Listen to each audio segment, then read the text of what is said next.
On the front of our F-150, with the jack stand firmly and safely under the frame, put the jack under the hub area and raise it a few inches to compress the suspension. Now that we're ready, remove the top bolt from the shock. Keep the shock tube from turning by holding it with an open-end wrench like you see here.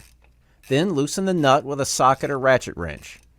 Before completely removing the top nut from the shock, let's move to the bottom of the shock. With one wrench on the nut and one on the bottom shock mounting bolt, remove the nut and slide the bolt out of the mount. Go back to the top nut and completely remove it from the top of the shock. Now, lower the jack to let the suspension drop. With the shock loose and the suspension lowered, remove the shock from the vehicle. We needed to use a little extra effort to pry the shock out, but in just a few seconds, it was out and we're ready to install the new one. The new Monroe shock will come with new rubber bushings and washers. The bushings come molded to fit two different size mounting holes.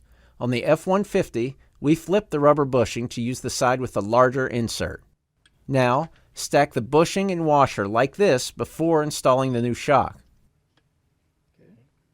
Insert the stud on top of the shock through the mounting hole. Now, swing the bottom of the shock into place, matching up with the bottom mounting holes. Insert the bottom bolt and nut, but don't tighten it yet. Now, stack the other rubber bushing and cup washer on the top of the stud. Remember, the bushing goes with the larger insert pointed down. Then install the nut. Now, tighten the bottom nut. Again, put a floor jack under the hub and raise it a few inches to compress the shock. Using the two wrenches, tighten the top nut. Reinstall the wheel and do the same procedure on the other side of the vehicle and enjoy the ride. Think ahead. Think advance.